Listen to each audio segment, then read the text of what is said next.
आज अपन पढ़ेंगे औरतों के अंदर एक और टॉपिक जिसका नाम है meniscal injury of the knee joint के अंदर मेनिस्कल जो मेनिस्कस प्रेजेंट होती है ना उसकी इंजरी। तो नी जॉइंट अपन को पता है कौन सा जॉइंट होता है। नी जॉइंट एक लोअर लिम्ब का जॉइंट होता है जहाँ पर अपन ये एक वेट बियरिंग जॉइंट होता है और लार्ज जॉइंट होता है। तो इस जॉइंट के बीच में मेनिस्कस प्रेजेंट होती है इस तरह की शेप में। ऊपर यहाँ पर प्रेजेंट होती है फीमर, ये फीमर का लोअर पार्ट है, यहाँ पे कॉन्डाइल्स प्रेजेंट होती है इसकी दो। और नीचे वाली जो बोन है इसको अपन कहते हैं टीबिया। टीबिया का ही ऊपर वाला पार्ट है जो दोनों मिलकर यहाँ पर नी जॉइंट बना रहे हैं। और नी जॉइंट के बीच में इस तरह से दो मेनिस्कस प्रेजेंट होती है, इसका नाम है लेटरल साइड प्रेजेंट होती है lateral meniscus and medial side present होती है मीडियल मेनिस्कस। तो ये जो मेनिस्कस होती है ना ये दोनों बोन के बीच में होती है और इसका ये एक रबड़ की तरह की स्ट्रक्चर होती है और इसका काम होता है शॉक एब्जॉर्प्शन का, क्योंकि एक ये वेट बेयरिंग जॉइंट है। यहाँ पे बताया गया है कि कहाँ पर प्रेजेंट होती है। सिन बोन एंड थाई बोन के बीच में प्रेजेंट होती है। थाई बोन ये वाली बोन होती है फीमर और सिन बोन होती है टीबिया। ओके, तो ये काफ़ी कॉमन इंजरी है। जैसे जैसे स्पोर्ट्स की एक्टिविटीज़ बढ़ती जा रही है तो इसकी इंजरीज भी अपन को काफ़ी देखने को मिल रही है। या फिर ऐसे काफ़ी सारे जो गेम्स होते हैं जिस कारण से इसकी इंजरी हो सकती है। फुटबॉल वगैरह जो होती है ना उसके अंदर अपन को नी जॉइंट की इंजरी काफ़ी देखने को मिलती है। तो अपन ये देखते हैं कि इसकी इंजरी अपन को किस तरह से देखने को मिलती है, इसका मैकेनिज्म पढ़ेंगे। अगर कोई पर्सन है, मान लो कोई पर्सन स्टैंडिंग पोजिशन में है और सेमी फ्लेक्स्ड नी के साथ और उसने ट्विस्टिंग मूवमेंट किया वन साइड, तो उस कारण से उसको जो इस सी शेप की मेनिस्कस है इनकी इंजरी उसके अंदर देखने को मिलती है। ट्विस्टिंग मूवमेंट के कारण भी अपन को इसकी जो इंजरी है वो देखने को मिल सकती है। ड्यूरिंग दिस मूवमेंट जब कोई पर्सन मूवमेंट करता है तो उसके अंदर क्या होता है ना, meniscus is sucked in and nipped as rotation occurs between condyle of femur and tibia. तो इस तरह से अपन को देखने को मिलता है। तो इस कारण से अपन को लॉन्गिट्यूडनल टीयर देखने को मिलता है मेनिस्कस का। तो ये किसी माइनर ट्विस्टिंग के कारण भी अपन को देखने को मिल सकता है।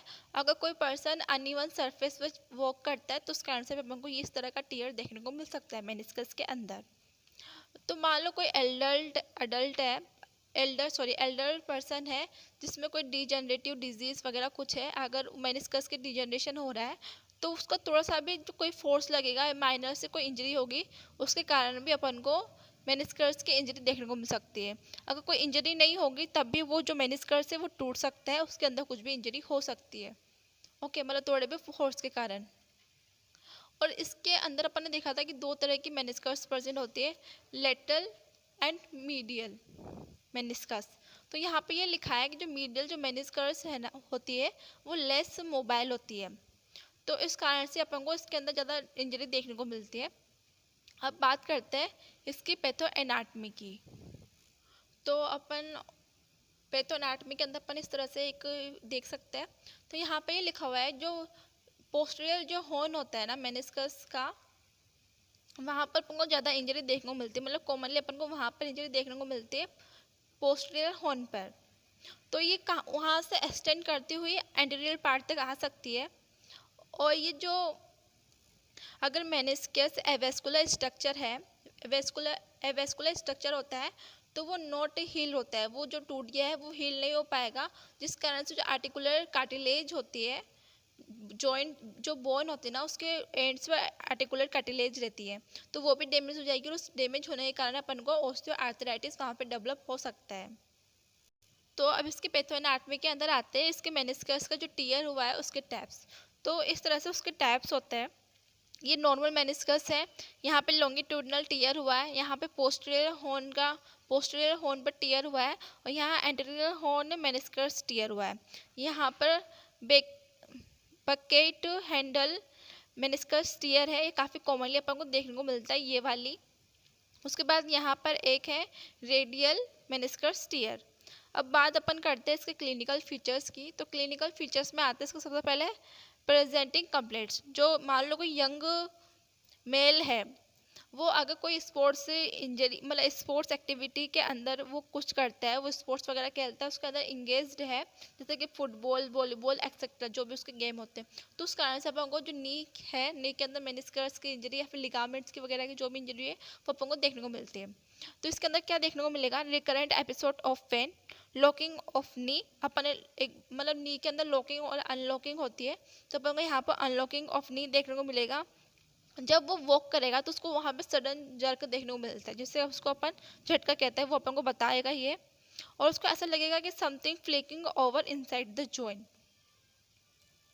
और अपन को वहाँ पर स्वेलिंग भी देखने को मिल सकती है, जो कि अपेयर होती है after a few hour and lasting for a few days. Okay, after some time, कुछ टाइम बाद अपन को देखने को मिलेगा कि जो pain become persistent but little और नो स्वेलिंग के साथ, इस तरह से अपन को देखने को मिलेगी चीज़ें। और अपन एग्जामिनेशन करेंगे। ऑन एग्जामिनेशन आफ्टर इंजरी नी में बी स्लोवन, जो नी है वो स्लोवन हो जाएगा। अपन को टेंडरनेस देखने को मिलेगी। रीजन ऑफ जॉइंट लाइन पर देखने को मिलेगी। Either anterior and posterior side पर अपन को देखने को मिल सकता है। जो नी पहले अनलॉक्ड था, नी में भी लॉक्ड। अटेम फुल एक्सटेंशन, अगर अपन फुल एक्सटेंशन करवाएंगे तो produce a sensation of elastic resistance and pain अपन को देखने को मिलेगा। इस तरह से अपन इसका एग्जामिनेशन करते हैं।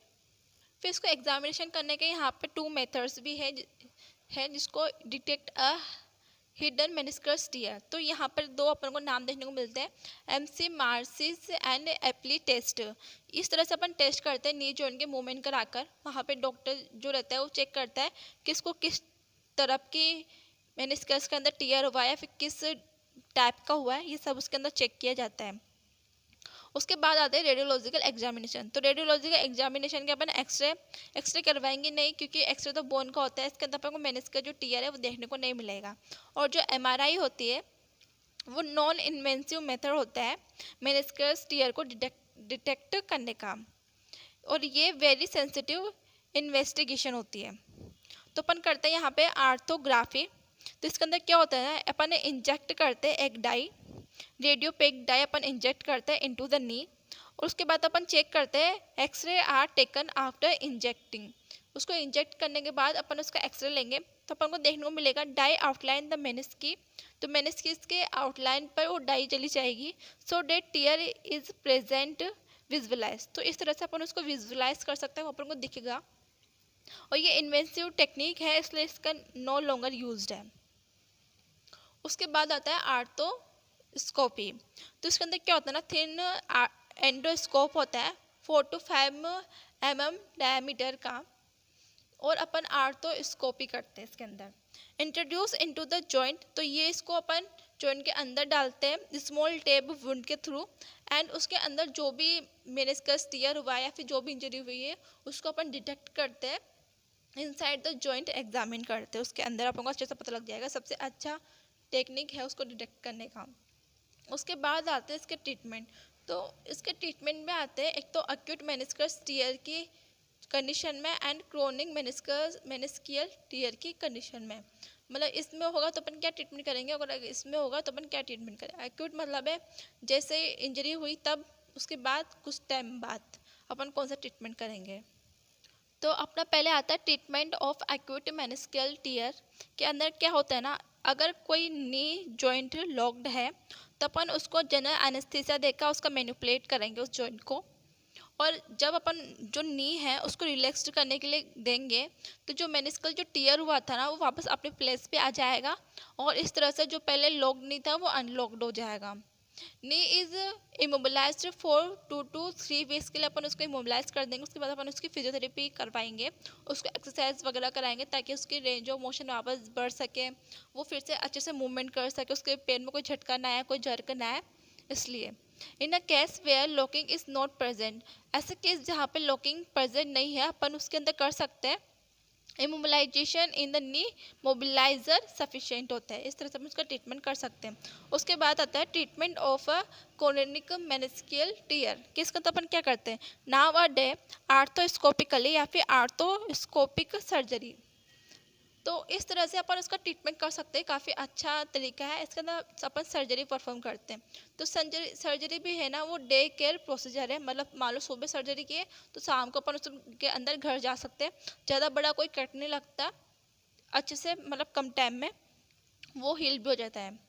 Possible to excise a torn meniscus, once fold is detect, जब एक बार अपन को फोल्ड डिटेक्ट हो जाता है तो अपन उसके अंदर सम is corrected using fine cutting instrument, तो अपन उसको करेक्ट करते हैं, अपन को जो भी फोल्ड नज़र आ रहा है यूजिंग क्या यूज़ करके, फाइन कटिंग इंस्ट्रूमेंट अपन यूज़ करेंगे, introduce from art another puncture wound, तो उसके अंदर अपन डालेंगे वुंड के अंदर एक पंचर वुंड करके, उसके बाद अब उसका ट्रीटमेंट कर देंगे। मिनिमल इन्वेंसिव टेक्निक है ये एक, और एक काफ़ी अच्छी टेक्निक है, अभी मतलब इसका यूज़ ज़्यादा किया जाता है।